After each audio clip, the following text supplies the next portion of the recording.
자, 역사를 가장 역사답게 가르친다고 자부하는 황현필입니다. 벌써 이제 74강 일제강점기 들어갑니다만 원래 이 시간에 나라를 어떻게 빼앗기는가 국권 피탈 과정을 공부하면 을사조약이 1905년이고 나라를 빼앗기는 한일병합조약이 1910년 이 무렵이기 때문에 시기적으로는 근대 파트입니다.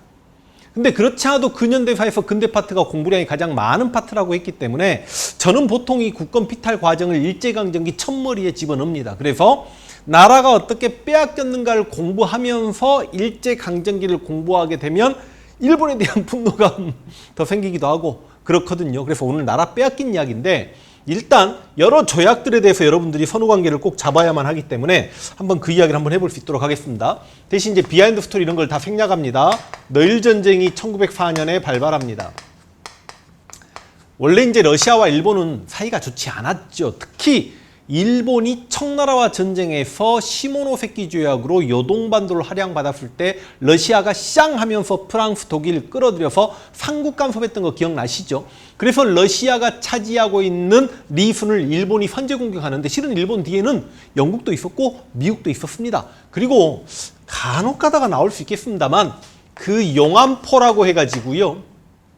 압록강 하구의 용암포를 러시아가 조차하려고 하니 이걸 핑계로 너일전쟁을 일으킨 건데 이거는 이제 우리 역사와 관련된 용암포 사건인 거고 너일전쟁의 그 배경은 일본과 러시아 사이에서 많이 있었겠죠. 근데 그런 것들은 안 물어봅니다. 근데 너일전쟁이 발발했을 때 대한제국 황제였던 고종은 대외 중립을 선포했습니다. 그런데 너일전쟁을 시작시켜놓고 일제가 강제로 한일의정서라는 걸 체결합니다. 한일의정서. 이 한일의정서에서 일본이 군사적 요충지를 마음껏 사용할 수 있다. 그리고 일본이 조선에 여러 가지 충고할 수 있다. 일단 군사적 요충지 사용 내용이 들어가 있고요. 그 다음 너일전쟁에서 승기를 잡았다라고 생각했던 일본 아이들이 제1차 한일협약을 체결합니다. 1차하고만 쓰겠습니다. 뭐가 생략된 거야? 한일협약이. 그리고 외국인 고문 2명을 데리고 옵니다. 이때 외교 고문은 미국인 스티븐스가 오는 거고 재정 고문은 메가타가 오는 거고 이때 제1차 한일협약의 재정 고문으로 왔던 메가타가 바로 직후에 화폐 정리 사업을 단행한다는 거 알고 계시면 좋겠습니다. 그리고 이제 2차 한일협약 가기 전에 여러분 열강들의 묵인이라고 이야기합니다만 가스라 테프트 미략 줄여서 쓰겠습니다. 일본인 가스라와 외상이에요. 미국의 외무장관 테프트가 만나가지고 미국은 일본의 한반도 지배를 인정하고 일본은 미국의 필리핀 지배를 인정하겠다. 제2차 영일동맹. 완전히 1차, 2차 그러니까 헷갈릴 것 같아서 그럼 흰색으로 써드릴까요? 2차 영일동맹입니다. 영일동맹. 원래 1차 영일동맹도 제가 언급하지 않고 왔는데 1차 영일동맹은 우리 시험에는 기출이 안 됩니다. 그건 1902년 상황이고 2차 영일동맹은 1905년. 이제 월은 제가 다 나중에 쓸 거예요. 연도하고. 그리고 너일전쟁에서 끝내 러시아가 항복을 합니다. 무슨 조약이냐면 포츠머스 조약입니다. 이런 것들을 체결하게 되면서 이런 것들이 바로 을사조약의 배경이 되는 겁니다. 그리고 바로 2차 한일협약 이걸 우리가 을사조약, 을사늑약이라고 합니다. 우리가 지금 꼭 잡아야 되는 게 지금 뭡니까 여러분? 여기 1차 한일협약 그리고 2차 한일협약. 2차 한일협약은 외교권을 빼앗아 가는데 외교를 관장하는 통감부가 만들어지고요. 통감이 외교를 완전히 관리하는데 이때 초대 통감이 이토 히로부미입니다. 됩니까? 여러분 여기까지만 연도를 먼저 한번 좀 달아드려 볼까요? 너일전쟁이 04년에 발발한다는 거 다 알고 계시죠? 그리고 역시 한일의정서 너일전쟁 발발하자마자 이게 뭐 2월 달이긴 한데 그리고 제1차 한일협약이 04년 8월 달이에요. 그리고 이제 05년이 을사년입니다. 05년 7월 달에 가스라 테프트 미략, 05년 8월 달에 제2차 영일동맹, 05년 9월 달에 포츠머스 조약. 그래서 이런 것들이 열강들의 묵인이라고 했고 러시아도 한반도에 손을 떼는 거고 영국도 일본의 한반도 지배를 인정하는 거고 미국도 일본의 한반도 지배를 인정하니 자신감을 갖게 된 일본 아이들이 05년 11월 달 11월 달 날씨 춥잖아요. 을신년스럽다는 말 들어보셨을 거 아닙니까? 바로 을사년스럽다는 데서 온 말이죠. 이게 바로 을사조약 강제로 체결했으니까 우리는 뭐라고 해야 됩니까? 을사늑약이라고 해야 됩니다. 을사늑약 비하인드 스토리 이토가 막 여러 대신들 불러 모아서 어찌어찌 했고 이때 이완용이 우리 황제의 안위를 보존할 수 있다라면 이런 얘기까지는 제가 다 못 해드리겠고 최소한 을사오적 이름은 좀 우리가 알고 살아도 괜찮지 않을까요? 이완용, 이지용, 이근택 이름 잘 지어야 됩니다. 신일파 이름 아니야. 을사오적. 그리고 권중형과 박재순까지 을사오적입니다. 뭐 을사오적 이름 알아요. 이렇게 시험에 출제되지는 않습니다. 그런데 이쪽 파트에서 뭐가 기출되냐면 바로 이 을사조약에 대한 무슨 운동? 반대운동이에요. 을사조약의 반대운동. 이때 반대운동은 여러분 인물로 시험 출제가 많이 됩니다. 대신 선지로 나올 확률이 굉장히 높아요. 일단 여기저기서 시위 있겠죠. 그리고 상소 올립니다. 자결도 합니다. 그러면 여기서 이제 인물 잡아야 됩니다. 상소는 이상설 선생님이 올립니다. 이상설 중요한 인물입니다. 이때 이상설이 상소 올리고 현상금이 걸리니까 이때 이상설 선생님이 간도로 가서 서전서숙을 만들어 놓고 있는 상태입니다. 그리고 자결은요, 여러분 민영환이 자결합니다. 민영환 아빠가 누구냐면 민비 은한매였던 민겸호 선해청 당상관. 이 민겸호 이 새끼가 구식군인들에게 월급을 안 주는 바람에 구식군인들이 봉기했다. 그리고 민겸호는 구식군인들에게 발로 밟혀서 창자가 터져 죽였다. 아버지는 개자식인데 아들은 훌륭하셨습니다. 그리고 을사의병, 그냥 의병하고만 적어도 되지 않나요? 을사의병. 여러분 을사의병 이름 대답 못하면 저 화날 것 같은데요. 최익현 빨리요. 신돌석 최익현 어디서 돌아가셔? 푸시마 섬에 fun고가시죠. 신돌석 최초의 평민의병장이죠. 민종식이라는 유생 의병장도 계십니다. 이날을 목놓아 통곡한다. 그러면 시일야 방성대곡을 누가 씁니까? 황성신문에 누가 써요? 장지연이 쓰죠. 이 장지연도 훗날 친일파로 변절합니다. 고종은 미국의 특사를 파견합니다. 고종 특사. 고종이 왜 미국의 특사를 파견했냐면 예전에 조미소통상조약 체결할 때 거중조정 기억나십니까? 미국과 조선 둘 중에 한 나라가 어려움에 닥치게 되면 서로 돕는다. 그래서 고종이 특사를 파견했는데 특사로 갔던 인물이 헐버트 유경공원 선생님이었던 외국인 선교사였던 헐버트가 이렇게 건너갑니다. 그 다음요, 여러분 오적 암살단 만들어져야 되겠죠. 오적 암살단도 만들어집니다. 조금 좁은 것 같은데요. 이쪽으로 가면 좀 피디님 좁죠. 1위 가볼게요. 오적 암살단. 나철 오기호입니다. 나철 오기호 어디서 많이 들어봤는데 맞아요. 이 나철과 오기호가 당군 교를 만듭니다. 그래서 선생님 이 이름들 지금 다 암기해야 됩니까? 억지로 암기하려고 하지 마시고 끄덕끄덕 선지로 나올 만한 이름들이다 라고 기억하시면 되겠습니다. 저기 미국인 고문 스티븐스가 이때 왔거든요.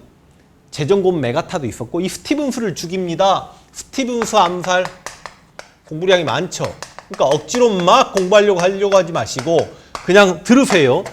여기서 장인환이라는 인물과 전명훈이 이렇게 스티븐스를 암살합니다. 이완용도 피습합니다. 피디님 잡혀요 여기도. 이완용을 명동성당에서 죽이려고 피습했습니다. 누가? 이름이 똑같네. 이재명.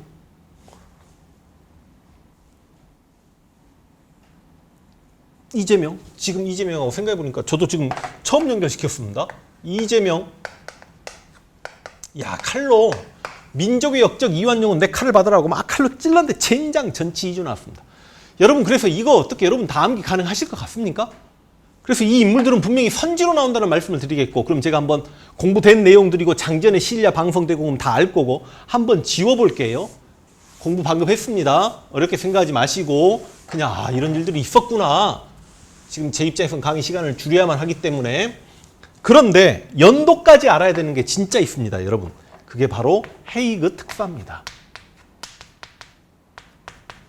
헤이그 특사로 누가 건너가냐면 을사조약 반대 상소 올렸다가 간도로 도망쳐서 서전서숙을 만들고 있었던 이상설 선생님과 엠블랙의 이준이 아니고 옛날 엠블랙의 이준 그럼 다 웃었는데 이준, 실제로 이준 열사죠. 헤이그에 가서 돌아가십니다. 병환으로 돌아가시는데 진짜 옛날 수능적이었던 인강 선생님은 네덜란드의 제2차 만국 평화회의가 헤이그에서 열렸는데 네덜란드 헤이그에서 그 회의장에 외교권이 없어서 못 들어가니까 이준 열사가 열받아가지고 칼로 배를 가르시고 창자를 꺼내 회의장에 던지고 돌아가셨다. 그냥 병석에서 돌아가십니다. 이준 열사. 그리고 이위종이 통역관로 참여하죠. 근데 이 헤이그 특사가 왜 중요하냐면 이게 07년이에요. 연도가 중요합니다. 왜냐? 여러분 보세요.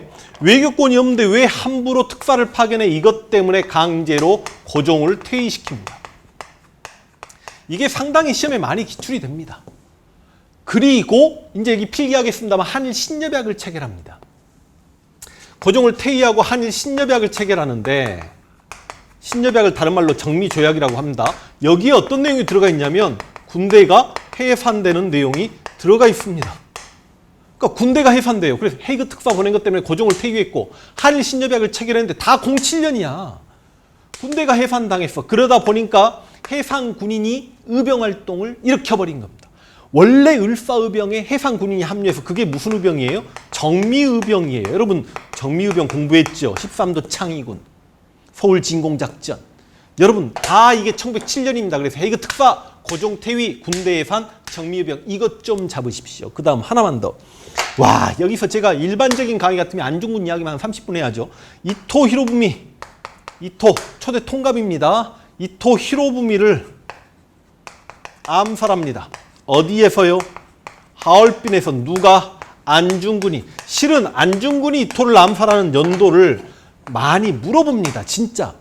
그러니까 안중근이 실제로 이토를 암살하고 일본 판사에게 재판받는 과정에서 네가 왜 이토를 죽였냐? 그러니까 안중근이 내가 이토를 죽일 수밖에 없는 15가지 이유가 있다. 이 15가지 이유에 들어가기 어려운 것 골라라. 막 이런 문제도 수능 쪽에서 기출이 됐어요. 그럼 15가지를 우리가 어떻게 다 암기합니까? 근데 안중근이 1909년에 이토를 암살하고 리순 감옥에 갇혀가지고 리순에서 1910년에 돌아가시는데 뭐 예를 들어서 백오인 사건은 1911년이잖아. 이렇게 백오인 사건이 연도 문제로 시험에 잘 기출됩니다. 쉽게 이야기해서 백오인 사건 때문에 안중근이 이토를 죽였다는 건 잘못된 설명이죠. 한일 병합조약 때문에 안중근이 이토를 죽인다는 건 잘못된 이야기지. 안중근이 이토를 죽인 건 1909년인데 한일 병합조약은 1900 몇 년이니까 10년이니까.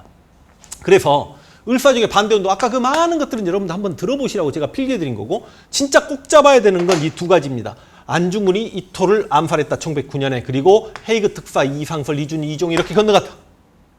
됐습니까? 자 그러면 을사조약의 반대운동까지 받고 계속 가보겠습니다. 한일 신협약을 체결합니다. 이 한일 신협약을 다른 말로 무슨 조약이라고도 하냐면 정미조약이라고도 이야기합니다. 근데 이 정미조약에는 통감이 임명한 차관, 일본인 차관, 각 부서에 조선인 장관이 있으면 일본인 차관이 있어요. 그래서 차관이 임명되는구나. 군대 예산되는 것도 당연히 알고 계셔야 됩니다. 그리고 기후각수라는 게 있는데 수험학사가 아닌데 이런 거 알아도 될까? 기후각수에서 우리의 사법권을 빼앗깁니다. 야 몰라도 될 것 같은데. 기후각수에서 우리의 사법권을 빼앗기고 그 다음에 한일 병합조약을 체결하게 되면서 우리는 국권을 완전히 일본에게 넘기게 되는 거죠. 이게 1905년이 을사년인 거 모르시면 큰일 나고요. 1907년이 정미년입니다. 그러니까 정미의병 공부했던 기억 나십니까? 09년에 우리 사법권 빼앗기고 그 다음 경찰 사무도 빼앗기고요. 1910년에 이렇게 나라를 빼앗기면서 완전히 국권이 넘어가게 된다. 그래서 이 선후관계 문제가 조금 시험에 진짜 기출됩니다. 가장 포인트 1차, 2차 한일 신협약 이렇게 잡으시고요. 1차 한일협약 직전에 한일의정서 있었고 을사조약 직전에 열강대 묵인 이렇게 있었고 한일 신협약 이후에 이렇게 나라를 빼앗겼구나. 이 정도만 기후각서 별로 시험에 안 나올 확률이 높으니까 좀 줄여드려야죠. 노일전쟁도 뭐 선후관계 당연한 거 아닙니까? 그래서 한일의정서, 1차 한일협약, 2차 한일협약, 한일 신협약 이런 게 암기가 어려우면 1차, 2차 신협약에 당시 바보 황제 고종은 고통스럽게 차를 마시고 있었다. 고통차 막 이렇게 한번 해보시면 금방 암기가 될걸요. 이쪽 파트는 물론 보기자료에 이게 을사조약문인 거 캐치해야 되고 보기자료를 통해서 이게 한일의정서인지 캐치해서 문제를 풀어야 되는 경우도 있습니다. 그리고 을사지역 반대운동 이거 두 개 꼭 잡으시면 문제 해결될 거라고 보고 문제를 한번 풀어보겠습니다. 다음 학생들이 발표하고 있는 인물에 대한 설명으로 옳은 것 그랬습니다. 이건 니순가모에서 재판을 받는 인물이면 그냥 끝났습니다. 안중근이죠. 안중근은 하얼빈, 북만주 하얼빈에서 이토를 죽이고 여동의 니순라는 항구에서 이렇게 재판을 받습니다. 사형 판결을 받는 과정에서 이제 사형수가 돼가지고 자신이 생각하는 동양 평화론을 저술하였다. 안중근이죠. 지금 선지가 또 일제강점기 동양 척식 주식회사에 폭탄을 투척했던 인물은 의열단원의 나석주. 이거 일제강점기 공부하면 꼭 알게 됩니다. 걱정하지 마세요. 하얼빈역에서 이토리붐을 사살했다. 정답은 쉽게 가는 거고. 한인애국단. 그러니까 일제강점기 의열투쟁 중에 가장 시험에 많이 출제되는 게 의열단하고 한인애국단이에요. 한인애국단은 이봉창, 윤봉길, 임시정부에서도 공부하고 계속 공부합니다. 걱정하지 마시고 일제강점기. 선지 4번은 김원봉입니다. 역시 뒤쪽에서 공부하겠죠. 조선혁명간부학교. 그러니까 어쨌든 간에 무슨 김원봉이 니순에서 재판을 받고 그러니까 말이 안 되잖아. 명동 성당 앞에서 이완용을 피습했다. 조금 지금 역시 또 어려운 문제입니다. 이재명 열사 아까 기억나십니까? 제가 잠깐 한번 필기해드렸는데 칼로 막 찔렀는데 젠장 전치이주 나왔다. 그 이재명 열사. 그래서 문제는 정답은 쉽죠. 보기가 안중근인 거 캐치했으면 안중근이 이토 히로부미를 사살했다. 토요토미 히데요시를 암살한 게 아닙니다. 이토 히로부미를 암살했습니다. 됐나요? 안중근 사진자료까지 좀 여러분 기억하시고 이렇게 나라를 빼앗겼다는 거 알고 계시고 다음 시간에 이제 일제 통치 방식에서 또 뜨겁게 만나겠습니다. 수고하셨습니다.